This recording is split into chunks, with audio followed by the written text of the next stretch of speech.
Hello friends, আমি bike চালানো শিখেছিলাম যাতে আমি সহজে ঘর থেকে কলেজ এবং কলেজ থেকে ঘরে ফিরতে পারি।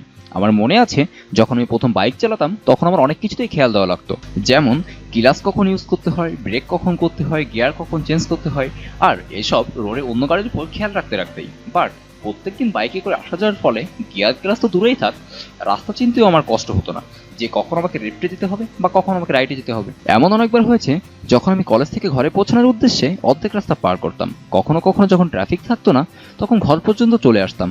বাট আমার মনেও থাকতো না আমি কলেজ থেকে ঘর কিভাবে আসলাম, কেননা পুরো রাস্তা আমার মনোযোগ অন্যান্য প্রয়োজনীয় বিষয়ে ভাবতে ব্যস্ত থাকতো। এটা করা ভুল ছিল, কিন্তু এটা হতো কেননা আমার বাইক চালিয়ে কলেজ আর বাসায় আসা যাওয়া আমার একটা স্ট্রং হ্যাবিটে পরিণত হয়েছিল।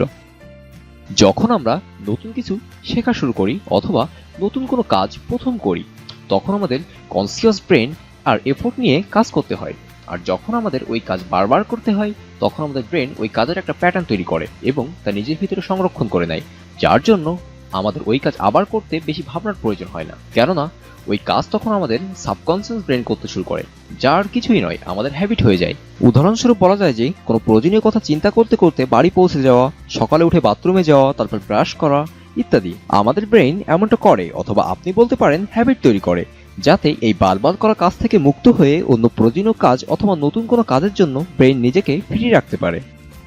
এই হ্যাবিট আমাদের ব্রেনের অনেক বেশি এনার্জি বাঁচায়, এজন্য আমাদের বারবার করা কাজের উপর বেশি ইফোর্ট দেওয়ার প্রয়োজন হয় না। এইসব হলো হ্যাবিটের ভালো দিক, কিন্তু খারাপ দিক হলো যে আমাদের ব্রেন ভালো এবং খারাপ হ্যাবিটের মধ্যে পার্থক্য করতে পারে না। ব্রেন তো শুধু হ্যাবিট তৈরি করে ইফোর্ট থেকে বাঁচতে চায়, আর এটাই আমাদের অনেক বেশি প্রবলেম সৃষ্টি করে, কেননা মানুষ বেশিরভাগ সময় খারাপ অভ্যাসগুলোই বেশি করে ভালো অভ্যাস করার চেয়ে, যার জন্য আমাদের বেশিরভাগ খারাপ অভ্যাসই তৈরি হয়। আর আপনারা জানেন যে আপনার হ্যাবিট আপনার সাফল্য ও ব্যর্থতার বড় কারণ হতে পারে, এই জন্য আমাদের খারাপ অভ্যাসগুলো বাদ দিয়ে ভালো অভ্যাস তৈরি করা খুবই প্রয়োজন। এখন যদি আপনাকে খারাপ অভ্যাস বাদ দিয়ে নতুন অভ্যাস তৈরি করতে হয়, তাহলে সবার আগে এটা জানা প্রয়োজন যে অভ্যাস কিভাবে তৈরি হয়। অথর বলেন যে অভ্যাস 3টি ধাপে তৈরি হয়, যার প্রথম ধাপ হলো ট্রিগার, দ্বিতীয় ধাপ হলো রুটিন, আর তৃতীয় ধাপ হলো রিওয়ার্ড। যেটা আপনাকে খারাপ কাজ করার জন্য উৎসাহিত করে সেটাকে বলা হয় ট্রিগার।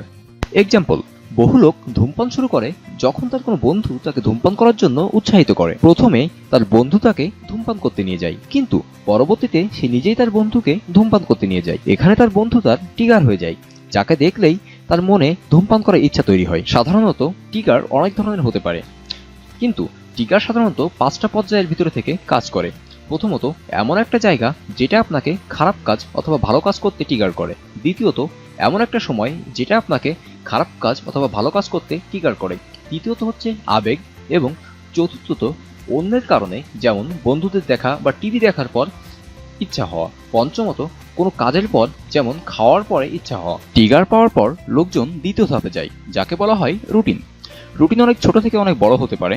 উদাহরণস্বরূপ বলা যায় আপনার কোনো বন্ধুর সাথে দেখা হওয়া, তারপর দোকানে যাওয়া, সেখানে যে সিগারেট কেনা, তারপর অন্য কোথাও যেয়ে সেই সিগারেট খাওয়া, এই সবগুলো হলো রুটিনের ভিতর পড়ে। এবার শেষ ধাপে আসে রিওয়ার্ড। রিওয়ার্ড আসলে প্রধান কারণ যার জন্য হ্যাবিট তৈরি হয়।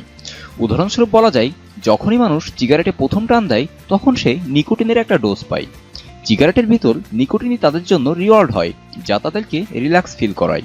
এভাবেই ভালো আর খারাপ এই হ্যাবিটগুলো 3টি ধাপে তৈরি হয়, আর এটা সে যত বেশি করবে তার অভ্যাস তত বেশি গভীর হবে।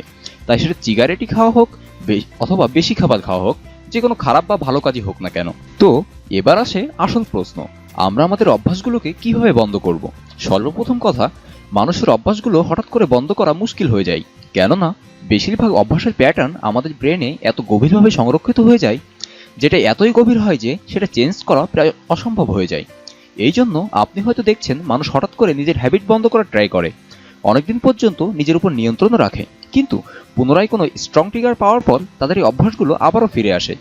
এই জন্য সবচেয়ে ভালো উপায় এটা নয় যে আপনি আপনার পুরনো অভ্যাসগুলো বাদ দেওয়ার চেষ্টা করেন। সবচেয়ে ভালো উপায় এটা হলো যে আপনি আপনার খারাপ অভ্যাসগুলোকে ভালো অভ্যাস দ্বারা বদলে দিন। উদাহরণস্বরূপ, একজন লোক ছিল যার প্রত্যেক দিন ডোনাট খাওয়ার অভ্যাস হয়ে গেছিল। প্রতিদিন ক্যালোরিপূর্ণ ডোনাট খাওয়ার কারণে তার ওজন বেড়ে যাচ্ছিল, আর যার কারণে সে অনেক আনহ্যাপি হয়ে গেছিল। তখন সে সিদ্ধান্ত নিল যেভাবেই হোক তার এই খারাপ অভ্যাসটিকে সে বাদ দিবে। তখন সেই কথাটি তার এক বন্ধুকে বলল, এবং তার বন্ধু তাকে পাওয়ার অফ হ্যাবিট বুকটি রিকমেন্ড করলো। আর সে ওই বইটি পড়ার পর বইয়ের মূলভাব বুঝতে পারলো এবং তা নিজের উপর প্রয়োগ করা শুরু করলো। সবার প্রথমে সে চিন্তা করলো তার অভ্যাসের 3টা কারণ কি।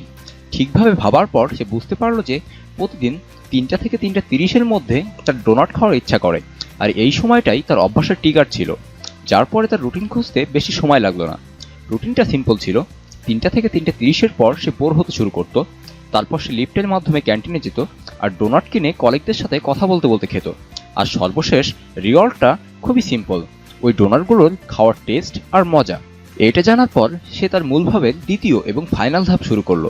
পরের দিন সে একই সময় ক্যান্টিনে যায় আর ডোনাট কেনার বদলে একটি চকলেট কেনে। যার পর সে নিজের কলিগদের সাথে কথা বলতে বলতে যে চকলেটটা খায়, আজ সে পুনরায় তার কাজে চলে যায়। পরের দিন তার ইচ্ছা হলে সে ক্যান্টিনে গেল, কিন্তু কিছুই না কিনে 15 থেকে 20 মিনিট কলিগদের সাথে কথা বলল। এই নতুন প্রক্রিয়া সে অনেকদিন পর্যন্ত অনুসরণ করলো। আর এটা করার সময় ওকে ওর ট্রিগারের সাথে খুব বেশি বোঝাপড়ার প্রয়োজন হয়নি। সে শুধু রুটিন এবং রিওয়ার্ডকে চেঞ্জ করে নিল, যার জন্য ধীরে ধীরে তার সেই অভ্যাস শেষ হয়ে গেল। আর এইভাবে এই ধাপসমূহ অনুসরণের মাধ্যমে আপনি আপনার যে কোনো অভ্যাস পরিবর্তন করতে পারেন। প্রথম ধাপ হলো আপনি আপনার হ্যাবিট সার্কেলের 3টি কারণ, ট্রিগার, রুটিন এবং রিওয়ার্ডকে খুঁজে বের করুন আর জানুন সেগুলো আসলে কি। দ্বিতীয় ধাপ হলো আপনি আপনার রুটিন ও রিওয়ার্ডকে অন্য কোনো ভালো রুটিন ও রিওয়ার্ড দ্বারা পরিবর্তন করে দিন। এটা একটু মুশকিল হবে, তবে এটাই সবচেয়ে সিম্পল আর সবচেয়ে ভালো উপায় আপনার হ্যাবিটকে বদলানোর। এই মূলভাব আমি আপনাদেরকে চার্লস ডুহিগের বই দি পাওয়ার অফ হ্যাবিট থেকে বলেছি। এই বইতে এমন অনেক কথা আছে যা আপনাকে হ্যাবিট বানাতে এবং শেষ করতে খুবই সাহায্য করবে। এছাড়া এই বই থেকে আপনি এটাও শিখতে পারেন যে কিভাবে আপনার হ্যাবিটকে আপনার ব্যবসায় ব্যবহার করা যায়, কিভাবে নিজের প্রোডাক্টকে জনপ্রিয় আর নিজের কোম্পানিকে ওয়ার্ল্ড ক্লাস বানানোর জন্য হ্যাবিটের ব্যবহার করা যায়। যদি আপনারা এই কথাগুলো জানতে চান তাহলে নিচের ডিসক্রিপশনে দেওয়া লিঙ্কে গিয়ে বইটি কিনতে পারেন। আর হ্যাঁ, আপনাদের যদি আমার এই ভিডিওটি আপনার হ্যাবিট চেঞ্জ করতে একটু সাহায্য করে তাহলে অবশ্যই ভিডিওটিকে লাইক করবেন এবং পরবর্তী ভিডিও পাওয়ার জন্য অবশ্যই সাবস্ক্রাইব করবেন। ধন্যবাদ।